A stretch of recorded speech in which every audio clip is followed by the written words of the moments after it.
All right. We are a minute late, everyone, but thank you, everyone, for being here. We got a good crowd already. Looks like In it. Let me see. fairness, it wasn't me. I was here 15 minutes early this time. Dang. Even I wasn't here that early. Yeah. I was here about 4:44. So, what's up, Sky Dreams and Sesto and Mitch is here.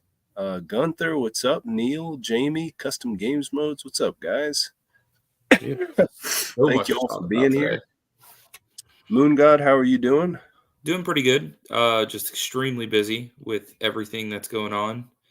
Um, just Yep. waiting on a couple of things to finish up and just kind of going from there. So, All right. Well, I'm gonna be picking your brain. What's up, Yanni? Yanni's here. Um, Captain Crunch is here. I'm gonna be asking you questions that the community wants to know. So we'll see how many answers you got for us.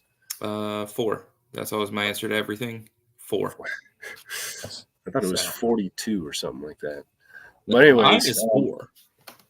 Somebody else could be 42, but my answer is always 4. So, I like it. yep. If I'm just getting over some kind of flu or virus or some crap. May have been COVID, maybe not. Doesn't matter. I'm Sure. feeling better now. So, anyways, that's enough about me. Mhm. Moon God, what is new, man? You wanna take the stage and just give us a rundown of what's gone on since the last AMA we did? Yeah. So we briefly, just to kind of start off with plans going forward, um, we briefly swapped from doing the AMAs every single week to doing the AMAs every single month.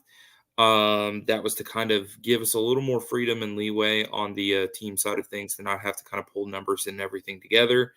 Hopefully, we will just jump into doing like every other week, starting with this one here, Mm. and just kind of go that direction with it so we can kind of give people an update as to how things are going so far, what's going on with everything, and just kind of what's happening. Um, we kind of feel like that'll, give the community the ability to ask some questions in a more clear and concise space, be able to reference and refer back to a video if they feel like, hey, there's something important we want to ask, or if people pop in and are asking the same questions about the one ecosystem or the RayFi ecosystem, and just kind of give the ability for people to say, hey, you've got some great questions. If we miss them in the chat, come ask them in the AMA, and just kind of wanted to start by just saying that, me and Oliver are looking to kind of go back towards doing them every other week. So the way that that'll most likely pan out is we'll have the first one of each of the month, and then the next one will probably be about 2 weeks after that, give or take just a little bit. Um, so, like in this instance here, the first one of the month is June 4th. The next one would be 2 weeks from June 4th. Which would be, because I've got my calendar pulled up right now. I'm not busy doing other things, I swear. Um, it would be the 18th. And so that's kind of what we'd be looking at there. So that's pretty much kind of like our idea behind it and what we'll be doing kind of going forward. Depending on how things go, we may or may not be updating numbers at that point in time, other than just like our weekly numbers that we kind of have been putting out. So we'll be able to kind of see it there, but we won't have like a monthly or like a 2 week recap or something like that. We'll just continue to put the numbers out each week in the community updates. As for farming strategy, payout, everything like that, we're going to just kind of go through a list of everything that's kind of going on, just to kind of make it a little bit easier. And if anyone's got any questions, or if Oliver, you got any questions, please just feel free to pop in and ask, and just be like, hold on, Hmm. I want to know some stuff. That's right. So we have already started farming. So the first payout is going to be in July. I know originally we had talked about, hey, if we're launching halfway through a month, we aren't going to do any payouts until the first full month has been completed. But we pulled the funds prior to the beginning of June, effectively. And so we decided that even if we launch, June 8th or June 9th, we're going to have a full month of farming in June anyways. So not a big deal. With that being said, the launch window is looking to be June 8th, June 9th. We haven't fully decided on what the day is going to be as of yet. We are still waiting on the final results of our audit. Mm. So that's going to be a thing. I And want to make a like how much notice will you give everyone before launch? Like 5 minutes. No. It'll very much so be a situation where it'll be a day and a specific like time frame. And I actually wanted to go into that really quick as well too, okay, because I made a mistake, and I want to just put it out there and make a quick correction. I'll also make an announcement for it as well too. We are not going to be airdropping the tokens prior to creating the liquidity pool. Um, as we were kind of doing stuff, and I made the comment, I believe it was about a week ago, and I believe I've made them on prior AMAs as well too. With everything going on, I had completely forgotten that if we airdrop RayFi liquidity, or if we airdrop RayFi tokens, anyone can create a liquidity pool, and we are then bound to whatever liquidity pool they create. And what I mean in that mm, aspect is mm, if they created at a ratio of, um, you know, 100,000 tokens or a million tokens or whatever it is to $1, then the price is set at some astronomically low price. So when we right. try and add liquidity, it basically will force us to be whatever that value is, which is not good. Mm, So the way that it's going to work is we actually have a like a contract we're going to fire off. It's basically going to create the liquidity and then airdrop the tokens like instantly. So it'll be a mm, situation where LP is created, and the moment that the LP is created, the tokens will be airdropped to everybody like snap of the finger. So it's not going to be a situation where it's going to be like, hey, we're going to create the liquidity pool.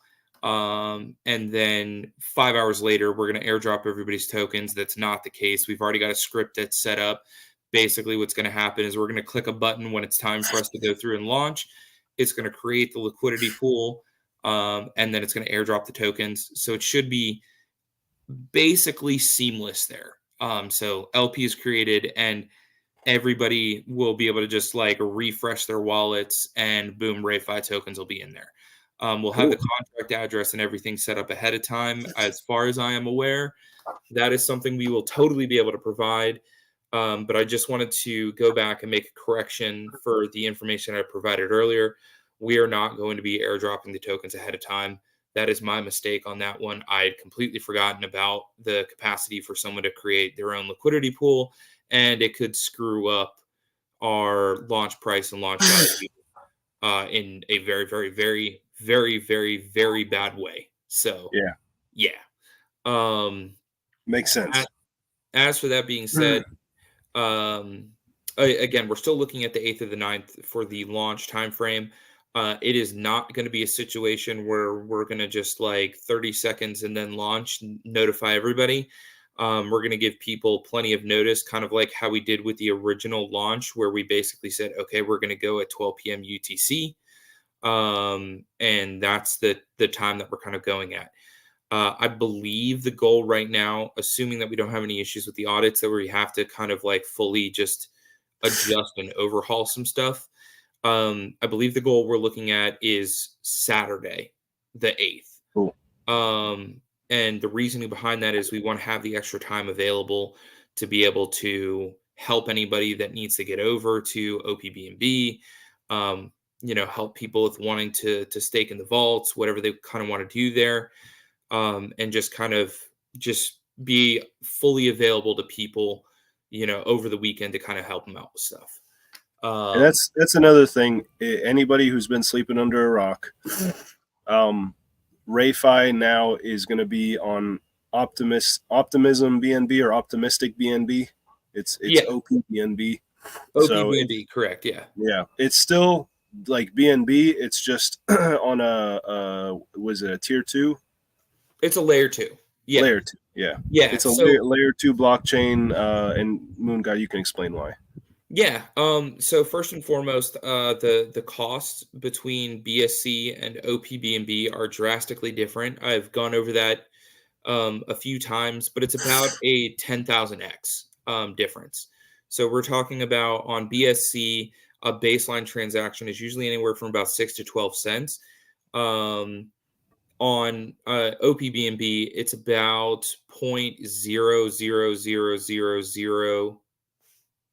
0.00000012 cents. Um, so it's a huge difference in value that we're seeing in there. Um, just straight out the gate without anything really being, you know, a, adjusted on our side. It's literally going to be, the same contract that we redid for the V2 that would have launched on BSC. We literally just brought it right over to OPBNB, and it's not going to have any issue. Basically, we just change some of the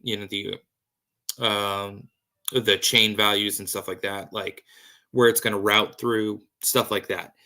Yeah, Um, so costs are just astronomically low. yeah, It basically would end up being a situation where at scale, we could get to, I think it's like 100,000 users or something like that.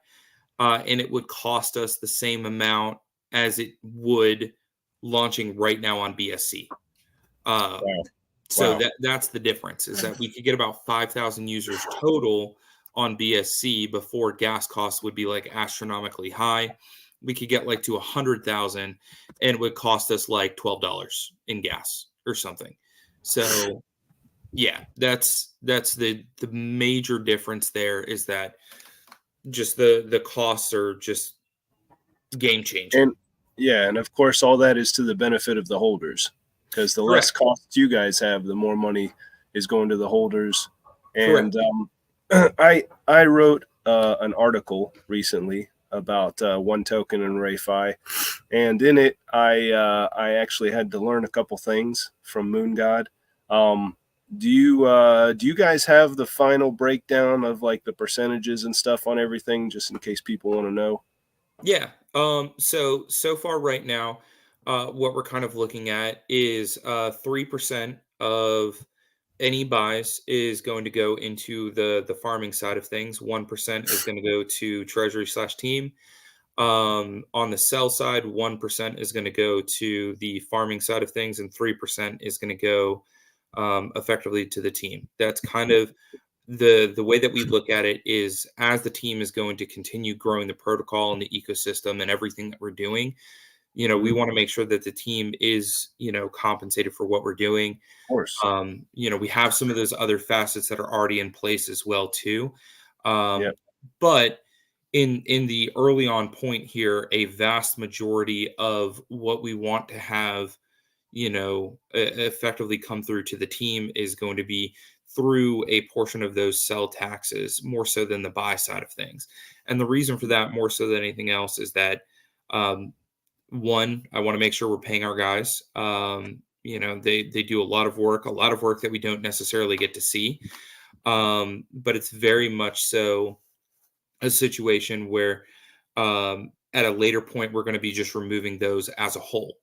So you'll see a lot of things that we build in are going to have percentages in different areas coming back to the team. And that's because at a point in time down the road, we are going to be removing entirely the buy and sell fees as a whole. So it'll be a situation where eventually, at some given point in time, you no longer will have to worry about buy or sell fees. Just straight out the gate, it's going to go away. We have built into our contract for this version of the token an ability to completely turn them off and not have them turned back on. um, if we move to a different version of the token, and there's some reasons why we may do that at a later point in time down the road, um, to kind of make things a little bit more streamlined, update some processes, change some things.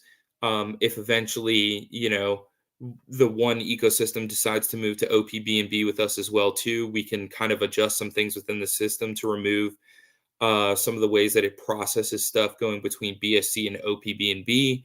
So there is some possibilities where we may go to another version of the token, which again would just be airdropped to everybody. Nothing they'd have to do on their side. And again, it would be a case where eventually we'd be looking to just completely just turn off those fees.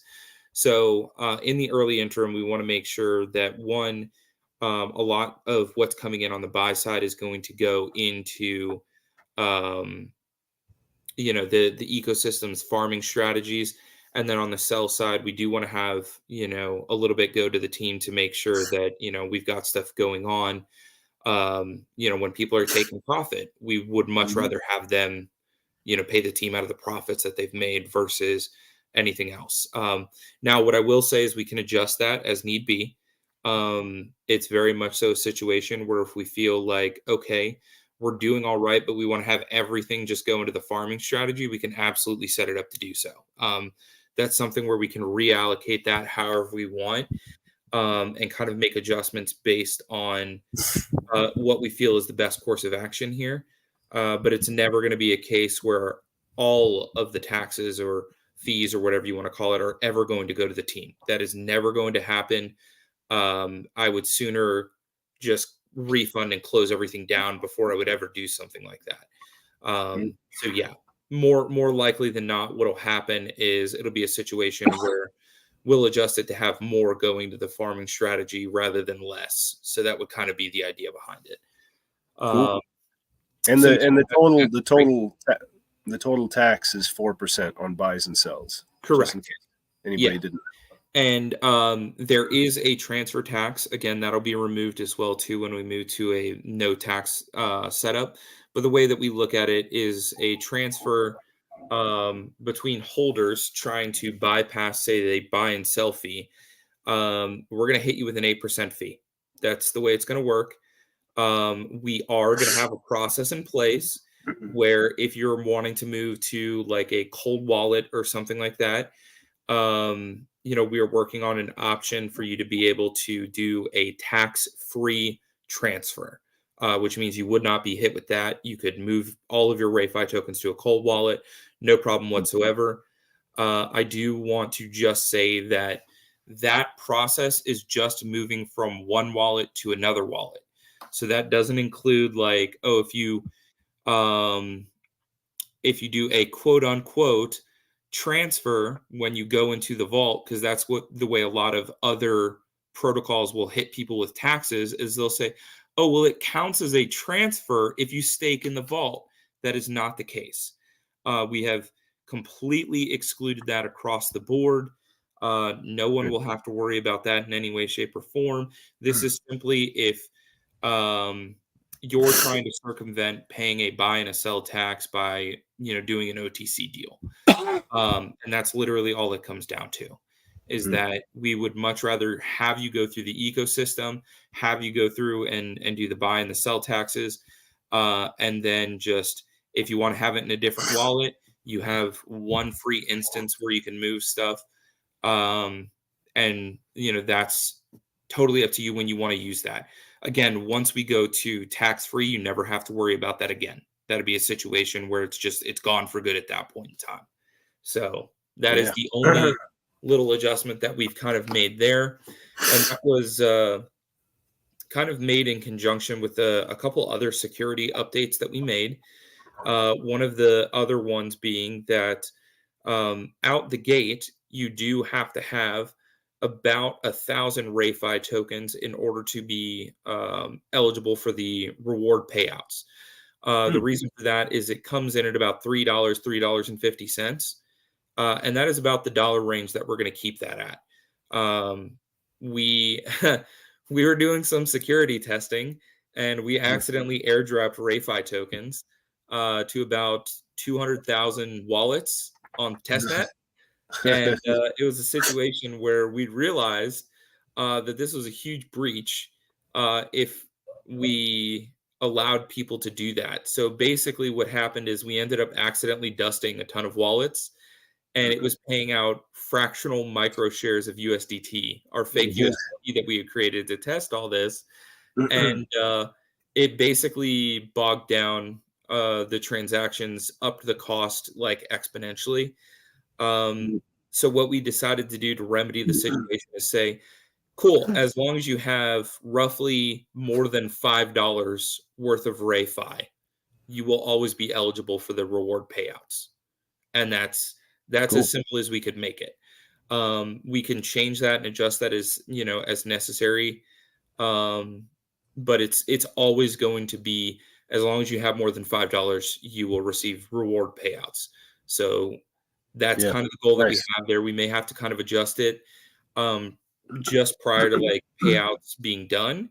But that's something that the team will do. That's not an issue that you guys will need to worry about. We basically have kind of set it up to allow us to make adjustments to that as need be. So if we ever get to the point where, RayFi is $1 a piece, you would need 5 tokens. Simple as that. If RayFi is $100 a piece, well, then you just need $5 worth. So that's, you need like 0.05 RayFi in order to get, the payout rewards. And again, that was just mainly to ensure that we don't run into a situation where somebody comes into the ecosystem, buys like 1 RayFi and maliciously sends it out to like 200, a million wallets, whatever it is, and they're crop dusted with nothing RayFi, and we have to try and pay out USDT to a million wallets. Right. Yeah. So that was a big security change that we kind of made there. That's smart. Smart. Yeah. And again, as we said, we didn't want this to be a situation where it was like hard 1,000 tokens, across the board, never going to change. We wanted to make sure that it was more set to a dollar amount than anything else. So our idea behind that is, as long as you have more than like $5 worth of RayFi, you're going to get your rewards. And we felt like $5 was very fair to a lot of people, where it's not going to cost an arm, leg, and a kidney to get there. So even if RayFi ends up being worth $1,000 a token, you still only have to have like $5 worth. So yeah, God bless us if we get to RayFi being $1,000 a token. That would be good.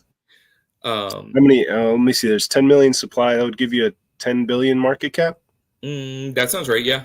I think so. It's very doable. It happens, Which is larger than BSC at that point in time. Well, when you guys get to a centralized exchange, I mean, there's a possibility we may never end up going to a centralized exchange.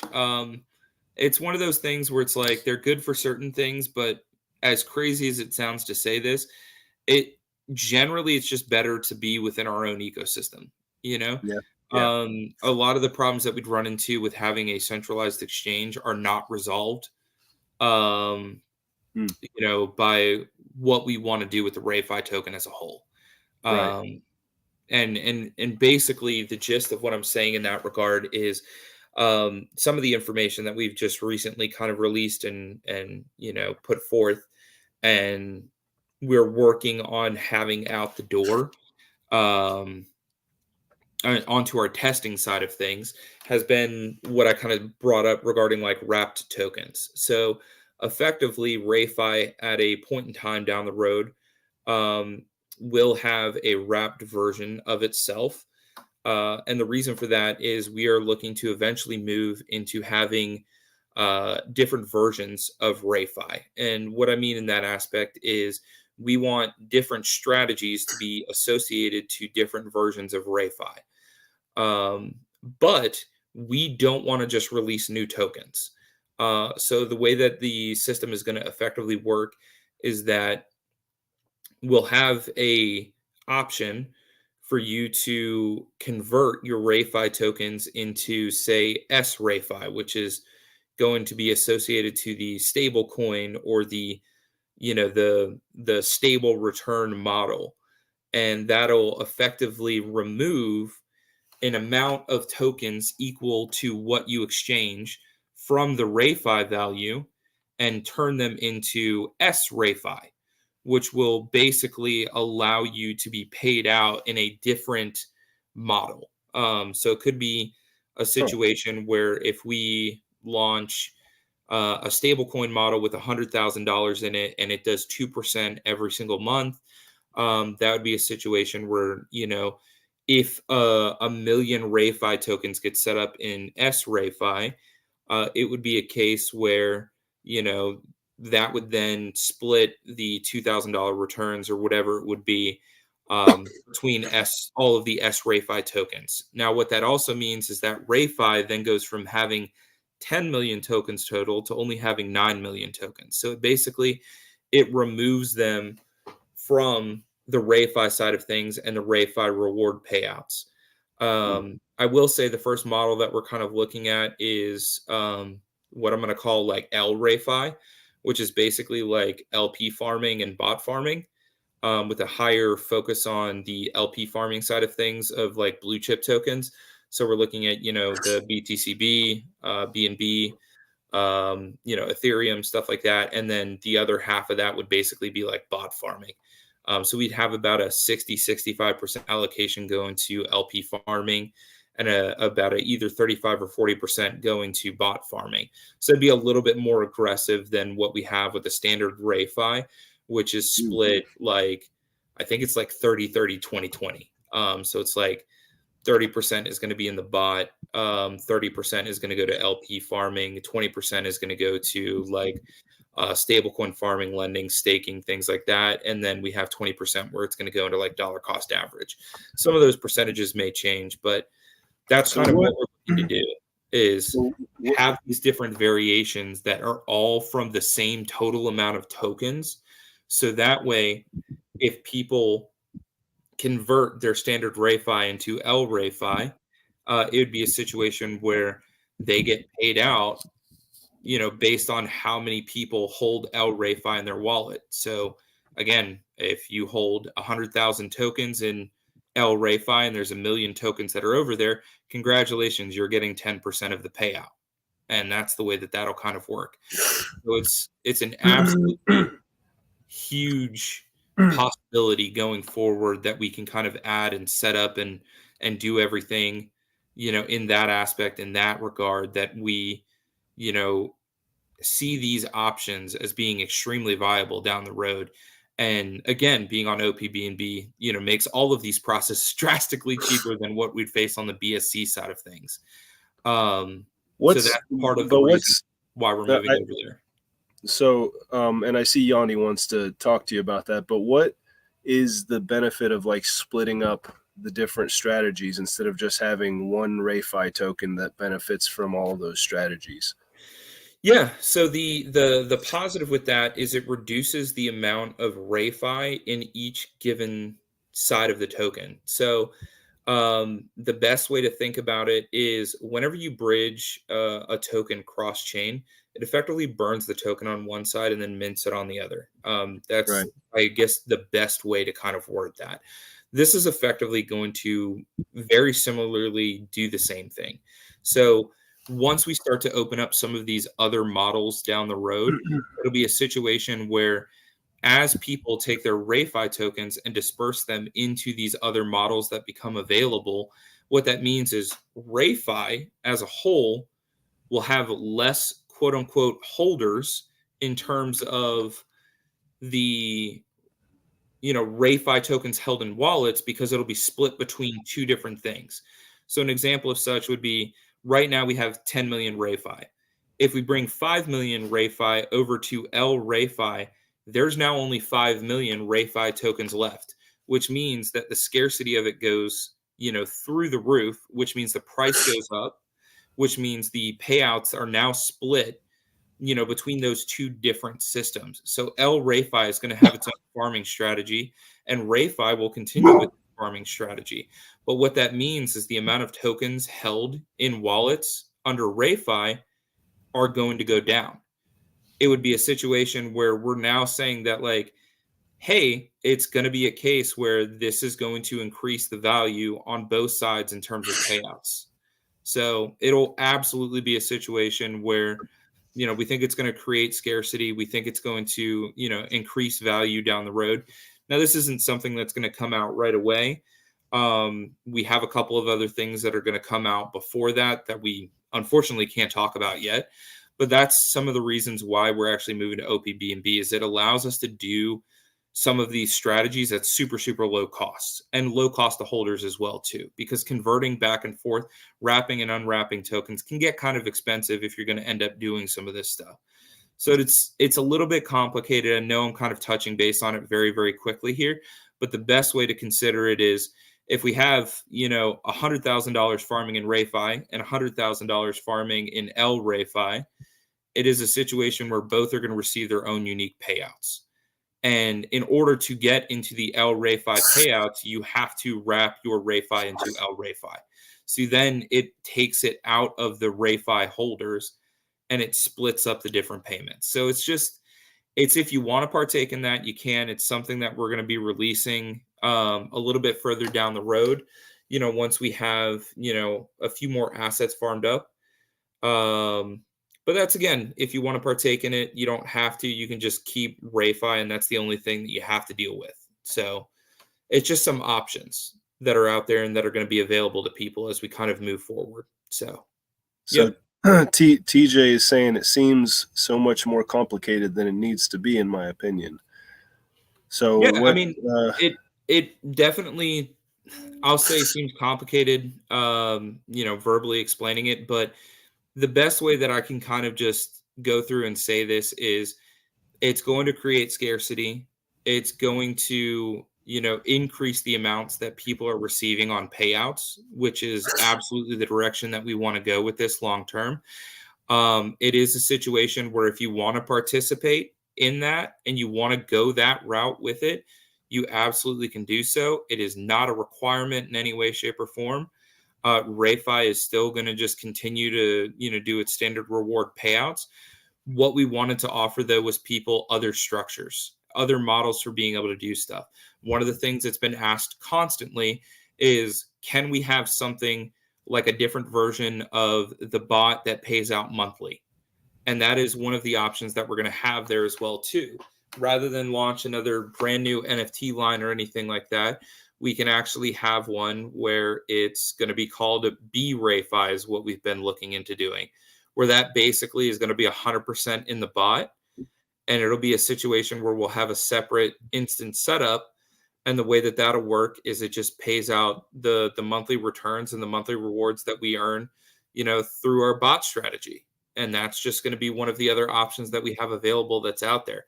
Again, these are things that are coming down the line. We'll have a lot more visuals and information about it. But this is some of the stuff that we're kind of pretty excited about. I know it seems a little bit complicated. We'll have a lot more information, visuals, be able to kind of explain things a bit further. But this is just something that we've, set up within our process as well, too. And it's part of why, the audit is taking a little bit longer, is that we wanted to have some of these in place.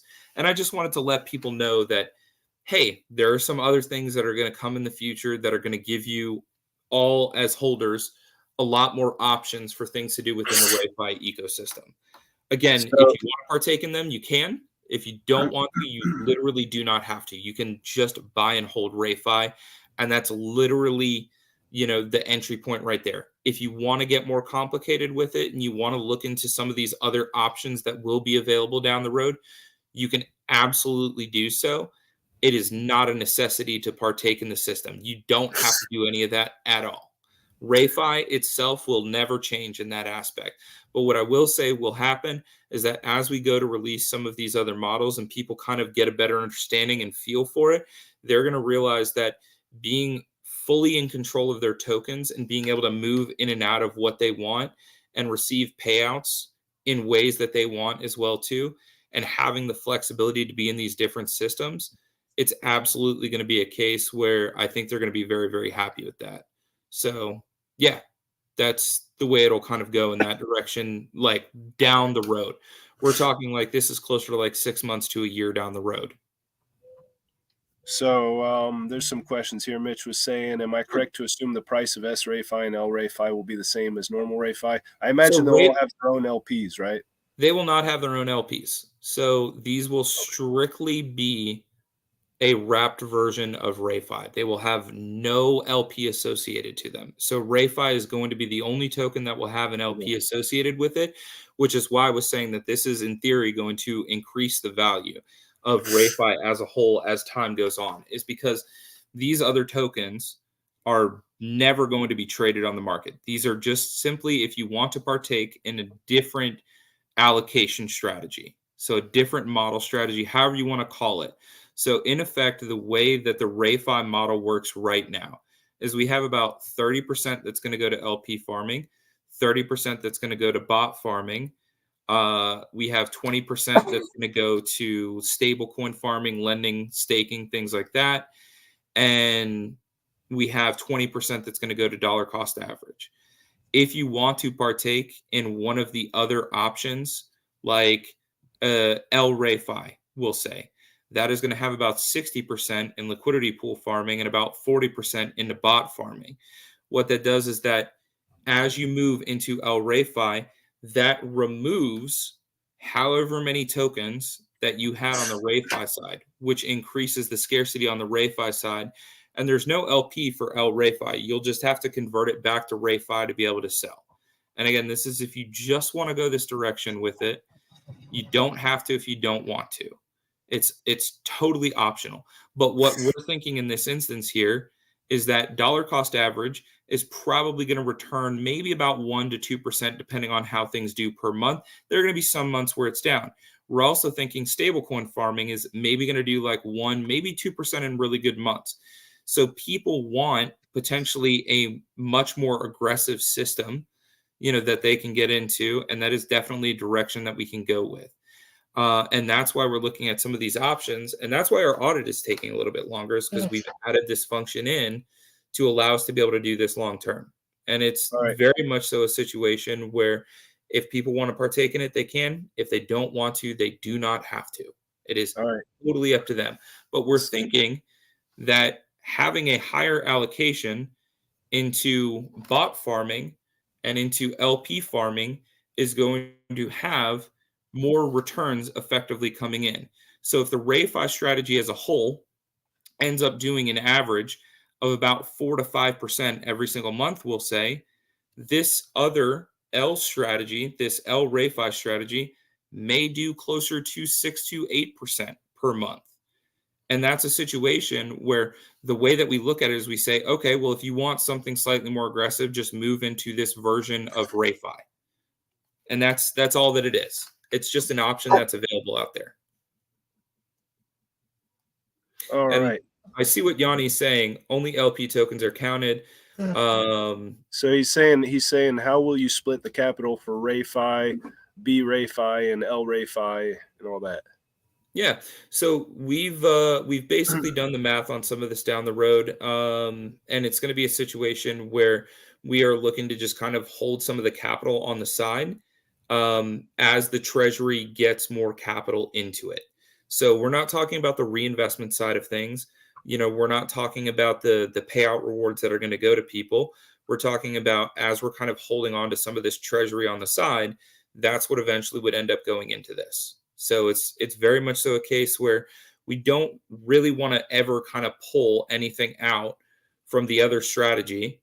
We don't want to do anything in any way, shape, or form there. This would be just a case where as we start to accrue and accumulate funds into our treasury, we'll eventually open up some of these other strategies. Again, that's why I'm saying this is going to be a situation where we've added some more complex features into what we're doing.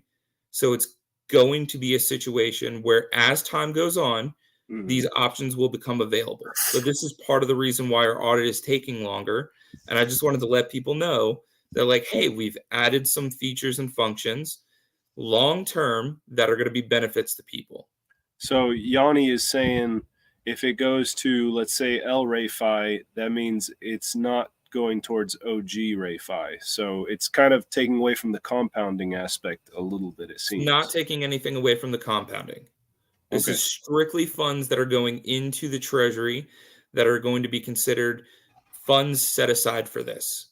It may be like $5 or $10, or if we have a great month, it could be $300. I don't know. It's something where we've added this function in. We don't have an allocation set aside for this as of yet, but it's something that we've added in as a function so that we can open up these options down the road for people. Because if people want to get monthly payouts rather than create a whole new other NFT line that people have to pay into, awesome. You have your RayFi tokens. You want to just get paid out for bot farming? Cool. Stake and convert your tokens to RayFi. That's it. That's all you have to do. No new NFT line needed. You can literally just convert your RayFi tokens into RayFi and then get paid out every single month from the returns that we make, with bot farming. It's as simple as that. It's nothing crazy over the top. We're going to have these other options that are going to be available. It's people are getting a bit too over the top with this and are worried about stuff going on like months to a year down the line. Don't worry. It's okay. We've got this. It's very much so a situation where if you want to be involved in these portions of the system, you can.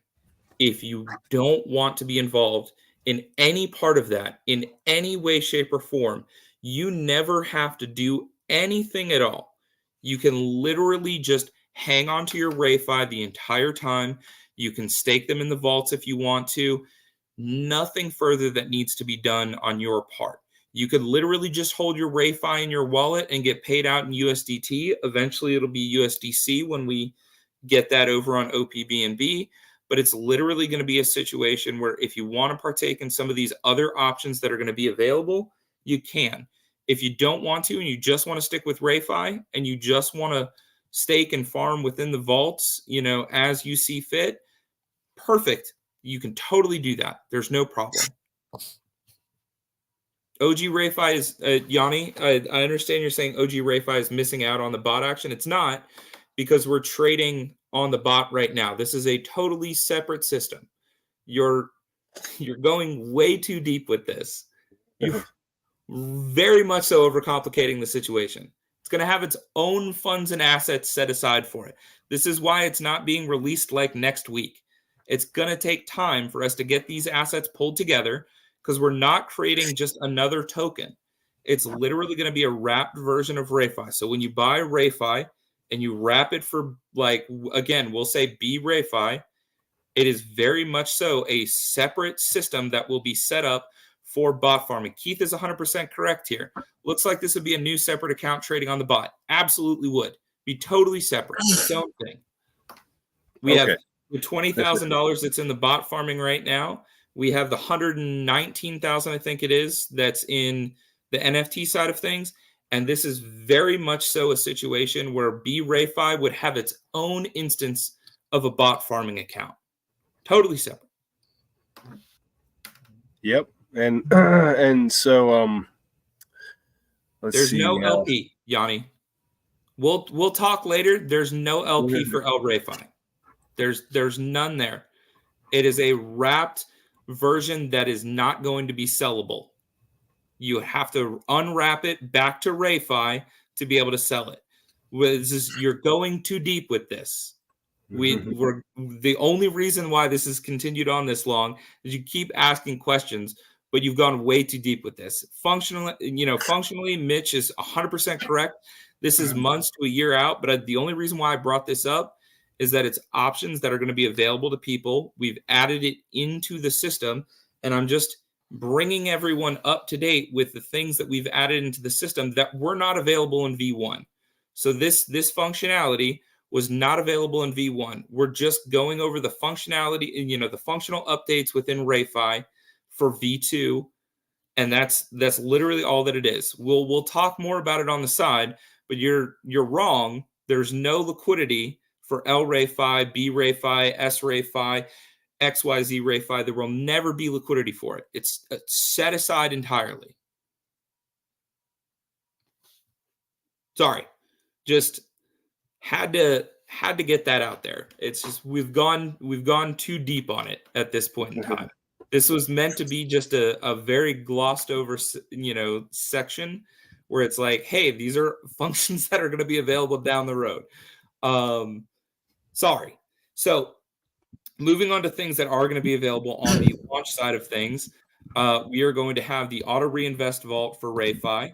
We are going to have 4 token. We are going to have BTCB, ETH, and BNB. Those are going to be our 5 vaults that we're going to have available. Assuming we have no issues with 4 token and we have to make no adjustments, which we're hoping to be the case, that everything will run super, super smooth July 1st when we do the payout.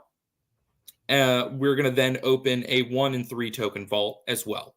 And this is basically we felt it was going to be easiest to test on 4 token.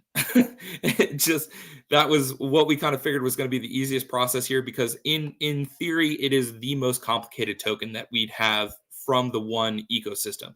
So if the 4 token works, 1 and 3 are going to be a cakewalk. It's going to be just a breeze for us. So we wanted to start off with the, for lack of better terms, the most brutal token that we could on the one ecosystem in terms of the contract and everything firing off the way that we wanted it to. Not that I'm saying that 4 token has got a like not good contract. That's not the case in any way, shape, or form. It is an absolutely phenomenally done token. It's just, it's different the way it works within our system and having to try and do those payouts like cross chain. So it's very much so a case where, in terms of all of that being done, it is the more complicated of the 3 tokens that will have, eventually vaults for. Yeah. So 1 and 3, we're just like, yeah, these are cakewalk tokens. 4 tokens are a little bit more complicated. So we wanted to make sure that the complicated one works, and then we can easily just add 1 and 3, snap of the finger. No redeployment, no new anything. We just literally put in the contract address, and it's as simple as that. So yeah, cool. It's very much so a case where 4 token is kind of the, for lack of better terms, the guinea pig that we're going through here. And yeah. Yep. All right. And when people stake in these vaults, their tokens leave their wallets to go to the vault, but Correct.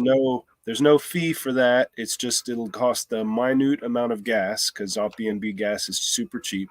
And if they want to unstake at any time during the month, which at any time, they can unstake with no fee at all. It's completely no fees, just gas. You just pay gas again, which is super cheap on BNB. So correct. Yeah, absolutely.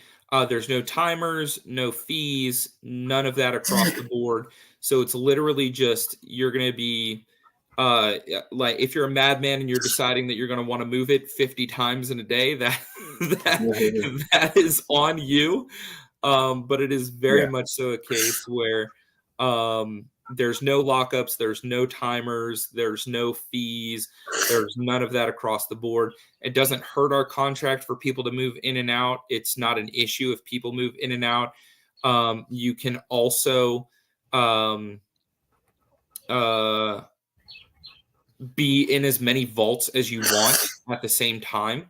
So if it's a situation where you want to do like 70% in the 4 token vault, and then you want to do like 30% in USDT, you would just stake 70% of your tokens into the 4 token vault. If you decide that you want to do 50% in the 4 token vault, you can just then remove 20% from that vault. You don't have to do all or none. And then you say, okay, well, now I want to move that 20% that was originally staked in the 4 token vault that I've just removed from there, and I want to put it in the Bitcoin vault. You could do that as well. And then you'd have 50% in the 4 token, 20% in Bitcoin, 30% in USDT. No problem at all. You can move them around, be in as many or as few as you want. It's totally up to you.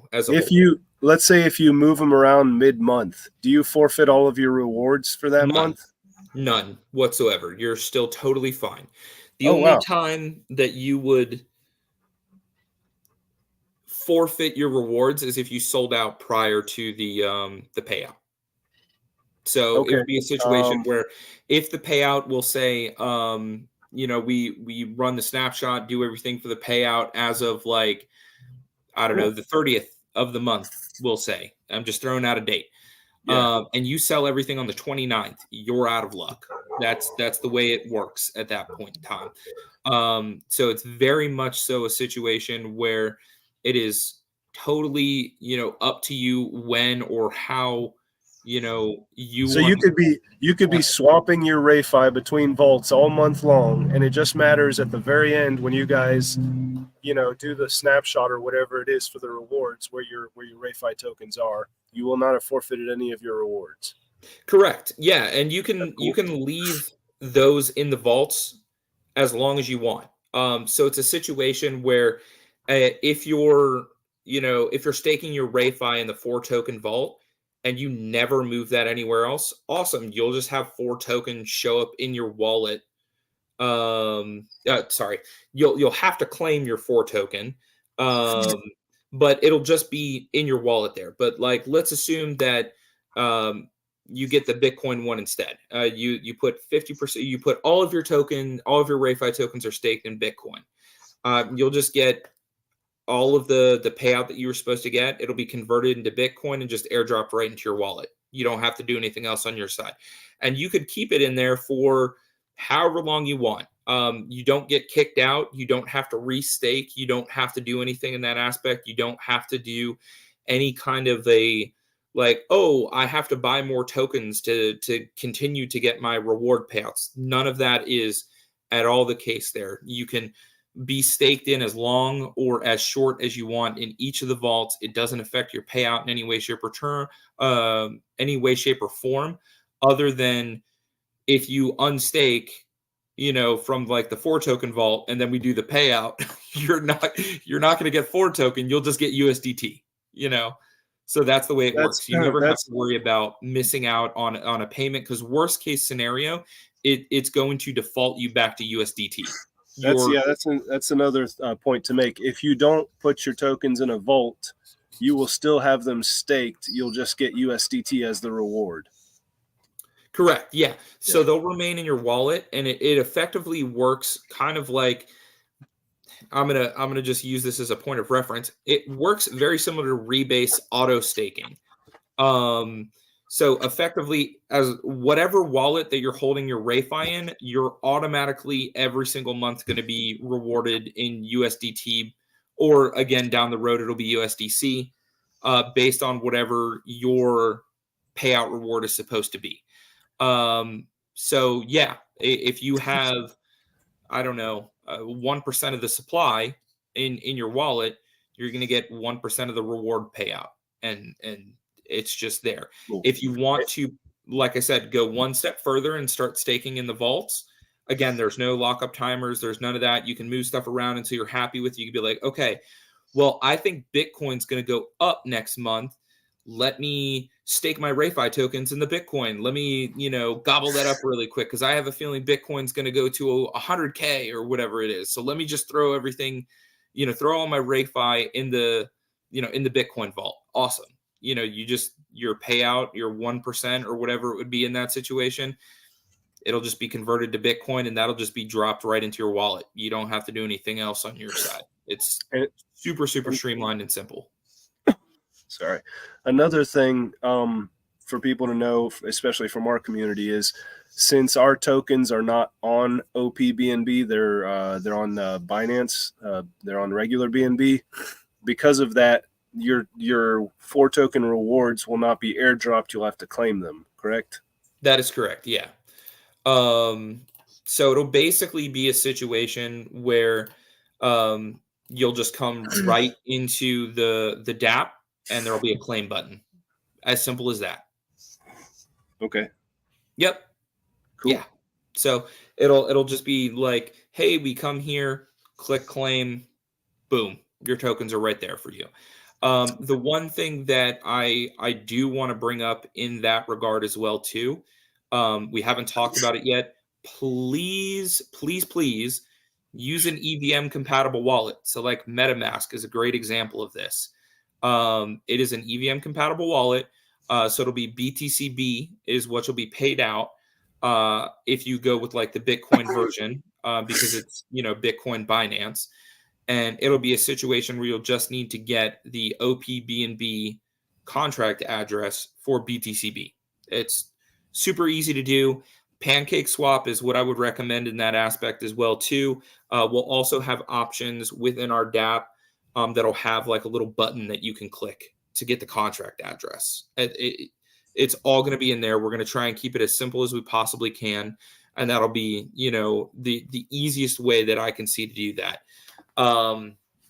Speaking of Pancake Swap, to just kind of try and keep this as simple as we can, in my opinion, that is probably the best way to grab the OPBNB blockchain information, like the RPC and everything you'd need for that, like the chain info. So what I would recommend people do, if they're having any trouble getting OPBNB added to like MetaMask or Trust Wallet, whatever it is, Trust Wallet's a little bit easier because it just already has it in there. It's just already built in. But for MetaMask, the way that it would work is you would just go to PancakeSwap.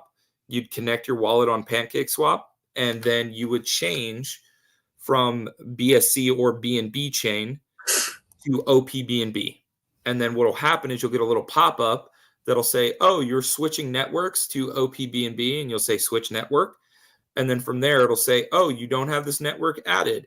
This is the information to add the network. Please verify that this network is actually correct, and be warned that adding networks can sometimes cause blah, blah, blah, blah, blah. It'll have like a little warning and everything. You can just go ahead and add the network from PancakeSwap. I recommend doing that. Personally, I found that to be the easiest way. It just makes things simpler. But yeah, that's a very quick and easy way to get it. Plus, we're going to be trading on PancakeSwap when we go live. So again, process just made easy is the best way I can word that. All right. Yep. Very good. Let me see if I can. So what do the people need to have ready for the launch, which hopefully will be this Saturday? Like what specifically? Because obviously we know it's on OPBNB.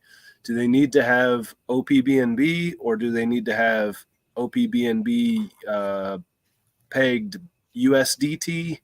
What is it that they need to have? Yeah, so unlike with Pink Sale, where you have to have the specific token that it's going to be paired to, you can actually have anything as long as it's available on OPBNB.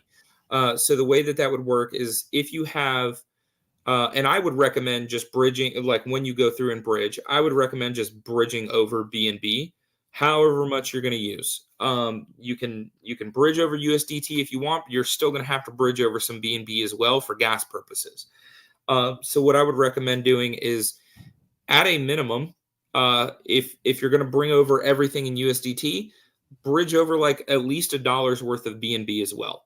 That'll probably take care of all of your transactions for the rest of your life on OPBNB. 65 cents is about 38,000 transactions. So unless you're doing, like hundreds of transactions a day, you're never going to get through that. So OPBNB uses BNB for gas. Correct. It works the exact same way as BSC in that aspect. It uses BNB for gas. It's just astronomically less. Right. At a minimum, if you're going to bridge over USDT, go for it. If you're going to just bridge over BNB, awesome. That works as well too. But if you are bridging USDT, you need to bridge BNB over as well, or you will not have any gas to be able to do any transactions over there. But like I said, $1 worth of BNB is going to be more than you'd ever need. And then when you go to purchase on PancakeSwap, it'll just auto route to USDT. So it'll do BNB to USDT, USDT to RayFi. As simple as that. What do you mean bridge BNB over? Yeah, you're bridging part like your BNB over to OPBNB, right? That's what you're saying. Correct. Yeah. So you're bridging from BSC to OPBNB, and the token that's being bridged from BSC to OPBNB is going to be the BNB token itself. Okay. And so once that's bridged over, that's what you can use either to just buy RayFi straight out the gate, or if you've brought over like $1 because you're bringing over $500 of USDT, it would be a situation where that BNB that you've bridged over will just be used for gas, and then you use USDT to make your purchase of RayFi. Now, if you're bridging from, BSC to BNB, and BSC to OPBNB, and you're just bridging over BNB, and you're bridging, say, one BNB, it would be a situation where I would recommend keeping about $1 for gas purposes for any reason. It's going to be more than you'd ever need for, like I said, for like your entire life. I think that it ends up being like 80,000 transactions or something like that is what you would get with like $1. It's insane. That's interesting. That's different from other like L2s. I mean, It's I just don't know. super cost efficient is what it Yeah. is. Yeah. It's It's it's just, like it's it's it's insane just, how cost efficient it is. yeah, yeah, it is. Yeah. Like It's just, it's interesting because, what is there anything else like this? I guess there's optimistic Ethereum, isn't there? yes, correct. Yeah, so there's Optimism, there's Arbitrum, there's ZK Polygon, I think is what it's called. So it's like other chains are going through this process as well too. Arb and Optimism are more of the like their first gen L2s is what I would call them to a certain extent. Like Hmm. that's probably not accurate. They're more like second gen L2s because like basically every other blockchain that's out there is like they take a lot of liberty from Ethereum because like Ethereum is like the baseline for just about every other blockchain that exists out there. Right. There are a couple of other ones that process through different routes and different processes and things like that, but it's pretty much the golden standard. So like in terms of like true L2s, Arbitrum and Optimism are basically like generation 1 L2s, whereas like OPBNB is like generation 2 layer 2. So it's a much more efficient system because they could look at Arbitrum and Optimism and be like, "Oh, this is what they did right, this is what they did wrong. Here we go." The other positive of it as well is that it's already a layer 2 of an extremely efficient blockchain just in general. Like BSC is a very efficient blockchain straight out the gate. It puts, Ethereum layer 2s, to task. So like Arbitrum and Optimism and things like that are, on about the same level as the Binance Smart Chain. So it's very much so a case where these layer 2s are now up to speed effectively with BSC to a certain extent. They're a little bit more efficient in gas just because of the way that things work, and they're much, much newer than BSC is, which I believe came out in like 2019.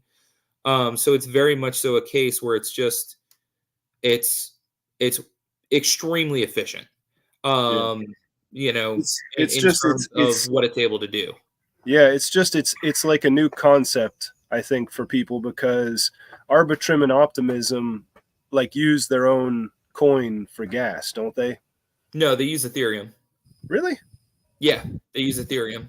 So in that same vein, it uses the same process there. So Huh. OPBNB uses BNB as its gas in the same way that BSC uses BNB for gas, and ARB and Optimism both use Ethereum as their gas in the same way that Ethereum uses Ethereum as its gas. So yeah, Huh. it's Interesting. Okay. yeah, I mean they're very, very similar in that aspect. Again, that's where I kind of use that comparison where BSC is, to Ethereum in the same way that OPBNB is to Arbitrum. The difference being though is that BSC has almost the same level of efficiency as Arbitrum and Optimism. It's slightly worse in terms of cost, but the layer 2 of BSC, OPBNB is effectively as efficient as Arbitrum is to Ethereum. So Arbitrum Right. is like 10,000 times more efficient than Ethereum is, Right. and Right. OPBNB is about 10,000 times more efficient than BSC.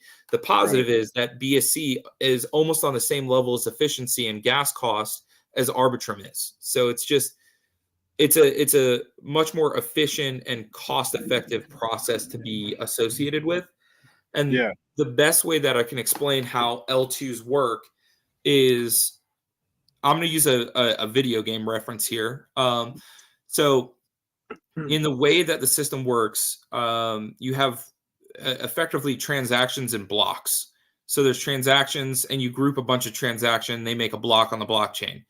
Um, Effectively, the way that OPBNB works, just to give a little technical side of it, is it aggregates all of the transactions on OPBNB into a block, and then that block becomes a transaction on BSC, and then that transaction becomes part of a block.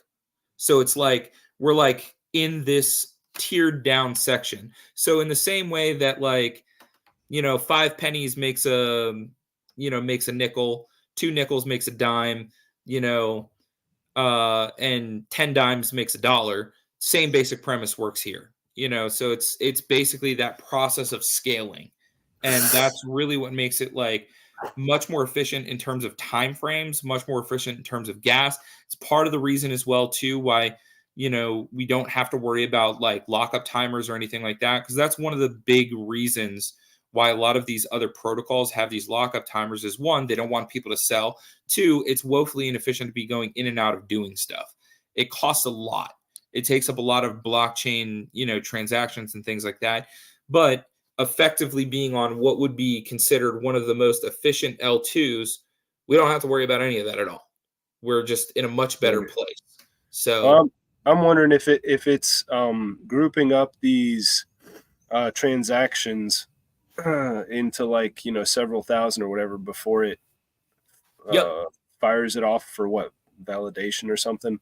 Correct. Yeah, that's exactly how it works. So because of that, is there like a longer time for the transaction to process? Like not at all. So the only time that there is a little bit of a delay is when you're, as an example, like when you're bridging from OPBNB back to BSC. I have found on average, and I kind of explain it in the YouTube video that I made, where I did the bridging from BSC to OPBNB and then from OPBNB back to BSC. I did 4 different transactions on both sides. Going from BSC to OPBNB roughly took about a minute for every single one of those. From OPBNB back to BSC, the longest it took me was about 20, 30 minutes. The other ones averaged 3 minutes, 9 minutes, and then 30 seconds.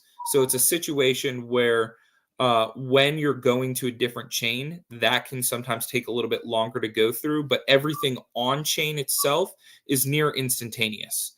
So it's one of those things where even where some transactions on BSC, like you'll do a transaction, you're like, okay, I'm waiting. It's been 5 seconds. It's been 10 seconds. It's been a minute. Why do I feel like I'm just, hoping that I didn't do something wrong here and everything is just gone to hell in a handbasket? OPBNB, it's like, yeah, half a second. You're good. Like there was a time in the, like where I recorded just a trade as like an example that didn't make the cut in the video because it just made the video like an extra 10 minutes longer. And I was like, I just don't want to deal with that. It took like 2 seconds at most for like, multiple trades to go through. So it was very much so an instance where it's like everything on chain is lightning fast, like much, much faster than the BSC side of things. But on OPBNB, the positive is not only is it faster, but it's also cheaper as well. So it's a much better position that we're able to be in. It means that like when we fire off the contract for the reward payouts and stuff like that, people should receive those almost instantaneously. So it's a huge deviation from what we see from like a lot of these other farming strategies, reward payouts, things like that. Where other projects and ecosystems, it's like, okay, the reward fired off. Cool. I'm refreshing my wallet, just refreshing and waiting here, and still nothing showed up. So it's a better position to kind of be in there. I mean, if OpBNB was like a little more mainstream, it might have been a good one for a good blockchain for 4 token, because sometimes 4 token the rewards take a little while to go out because the gas is high. They still go out eventually, but the positives that I will say, and again, this is like months to however long down the road, is that if you guys look to want to go that direction with it, if OPBNB starts to kind of move in the direction that you guys would be happy with, we could definitely help you guys migrate over. That's not a problem on our side, but that's something for like future RayFi team and future one team to kind of figure out and go that route with, if everyone's happy with doing that. But as for the setups here, the reason why I'm talking about the efficiencies the way that I am is that it gives us a lot more options for what we want to be able to do, not just within our ecosystem as a whole, but also be able to do things on, the one ecosystem as well too. It makes it drastically more efficient, to ensure that, we can always have these vaults, for the one team, and, for 1, 3, and 4 token. I'll see what we can do about 2 token. That one is like, that is a beast in and of itself. Just with the fact that there's, the conversion from BNB to 1 token to 2 token. And it's just, we've tried, and it is the most unfriendly thing that we've tried to code into the contract here, because it's like it doesn't want to do that second swap in the Yeah. system. It's like no, thank you. So Oh well. it's something that we've kind of looked into, and it allows us to be, like I said, drastically more efficient. Where if it comes to a point in time where we can open up other options, down the road, or even do additional payouts, because we realize like, oh, hey, this month, I'd love to get to the point where we're doing like, hey, $3,000 or $5,000 went to the treasury. Let's just do a giveaway or something like that. And it's one of those things where with OPBNB, we don't have to necessarily worry as much about like how much gas we're using every single month for this. It's very much so a case where it allows us to turn around and do other things like, buying back tokens, just airdropping people extra payouts, whatever we kind of want to do in those situations. So it's absolutely something that adds a lot of benefit, to us in the long run, and allows us to be, doing a lot more fun things that we want to kind of do. Right. Well, I'm sure you're going to get a plethora of questions about the stuff we've talked about. Yeah. I have a feeling that middle section there is going to be like, there's going to be a lot of questions about that. So I'll just go back and just say, like, right now, just thinking about that, just don't worry about it, guys. It's something that we're looking to have added to the system months to possibly like a year down the road. Don't worry about it. Just be involved, partake in RayFi as a whole, if that's the direction you want to go with it. And it's very much so a situation when we move to open up those other options, you guys will be informed. Nothing is going to be hidden. It's just something that I'm a little bit excited about it. It's very much so a case where it's going to add a lot of value, to RayFi as a whole. It's going to, increase some other options that we have that are in the pipeline as well too. It's going to increase the value of those as well. And it's just, there's a lot of stuff that we have layered up and lined up to come out to support everything that we're doing, with this launch, with this project, with our ecosystem, with the one ecosystem as well too. And there's a lot of other incentives that we're working on building out to ensure that it's not just like a one-way street on our side, just and everything's going to RayFi.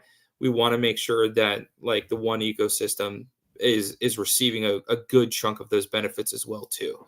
So like I said, the first vault that that we're going to have available is going to be the 4 vault.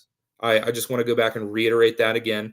It is going to be just the 4 vault for the first month. We want to make sure everything works. And then 1 vault and 3 vault are going to be opened up shortly thereafter. And then it'll be a situation where we are going to do some extra stuff where we can to kind of, really ensure that, the one team gets to, see a lot of really great things come their direction as well too. So awesome. I know we got a little distracted in the middle there. That's my bad. It was kind of a one-on-one conversation between Yanni and myself there. And it just, I apologize. We got distracted. What about and 2 token, is that just like not looking possible, or is that something you guys are going to keep working on? That is something we'll keep working on. It's not as easy to implement, is what I'll basically say there, because of the way like some of the claim process and things like that work. But yeah, if we can get a 2 vault set up, we absolutely will. It'll be a process. We'll have to figure it out. But 1 and 3, like I said, are extremely straightforward. There's no real, I'll call it chaos behind those. 4 token with the reflections is the most quote unquote complicated one. And in terms of complication, Cyril's done an amazing job with making it as simple as possible. So Yeah. it's very much so a case where, like,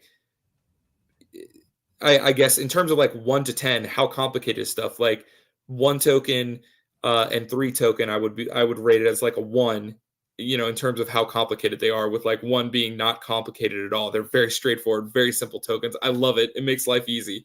4 token is probably like a 3 or a 4, just because of the reflections and the way that those work. And then 2 token is like a 6 or a 7, just because it works through and uses 1 token as its paired token. So it's a little bit more difficult. Could you guys maybe just have it to where it automatically buys 1 token and then you guys manually swap it for 2, and then people can claim the 2? We're trying that out. The trouble that we have is I don't want to get too technical. An extra thing. I won't go down that route. We're not gonna have a tangent like we did earlier again. We're trying. It'll definitely be something. If we can do it, we'll set it up though. That's my simpleton brain there. As for the vault side of things, with BTCB, Ethereum, BNB, and then the auto reinvest, they're all going to be on OPBNB. Just the one team ecosystem vaults are going to be on BSC, and we're going to handle all of that in terms of like setup and everything. Nothing will need to be done by holders. You just stake your RayFi into those associated vaults. We handle everything else on our side, and then you'll just have to come in and claim. The positive is as well, you don't have to claim every single month either. So if you forget a month, no big deal. It's still waiting there for you when you come to claim. On the other side of that as well, for BTCB, ETH, and BNB, you will not have to claim those. Those will be airdropped right into your wallet. You won't have to do anything. The auto reinvest vault will auto restake those tokens. So, like, let's just use this as an example. If your payout was supposed to be $100 and you're in the auto reinvest vault, and that translates to 10,000 RayFi tokens, and you had 100,000 RayFi tokens in there, you'll now have 110,000 RayFi tokens. So it will literally auto compound it for you. It's not going to be dropped into your wallet and then you have to go in and stake it. It'll literally just auto compound, and you don't have to do anything further on your side. And we've also set it up so there's no buy fee associated to that. So you guys get a little discount for nice little 4% discount for being in that auto reinvest vault. So, and Sky Dreams, what he was asking, will all those I think you answered this, but maybe I wasn't paying attention. The BTC, the ETH, and the BNB vaults will be OPBNB pegged, BTC and BNB, and BTC and ETH. So everything is going to be pegged to OPBNB, except for our tokens, except for the 1 tokens. Correct. Yeah. Yep. So 100% all on OPBNB, and then 1 token will literally have their vaults on BSC. And so those will need to be manually claimed. Everything on the OPBNB side will be airdropped right into your wallet, with the exception of the auto reinvest vault, where it'll do exactly as it says. It'll auto reinvest. If you are not staked in any of the vaults, USDT airdrop right into your wallet. Nothing else you have to do. You just hang on to your RayFi. Sounds great. Yep. Again, sorry about the tangent in the middle there. It went on way longer than it should have. And I just, it's one of those things where get deep into conversation, me and Yanni go back and forth. And it's just, I apologize. My bad, everybody. That was me. There's a lot of stuff that's going through my brain as we're doing all of this stuff. Like we have 10 things that we're still working on that we can't discuss or really go over or anything like that. And it's just, there's a lot of things that are happening that even though we have a launch upcoming this weekend, we have so many other things that are still lined up almost like right after it, like one after the other. And it's just, I apologize for the distraction on my part there. very much so a situation where should have kept on task. I don't have anybody in here keeping me on task anymore like I used to in the past. So You're my like bad. you're like the Oliver of RayFi. Yeah. You don't know what you can say and can't say. Yep. It's Well, just it's all very mistakes were exciting. made. It's all very exciting. We're all looking forward Yes. to the launch. We'll cross And the path of that other information. I'll have stuff for that down the road where you guys can like fully review it. We can talk about it. But as for the launch, currently, just to reiterate and go back over that, goal is set for Saturday. We're waiting on some audits. The reason why the audits are taking longer is because we've added some new functions. That was one of them.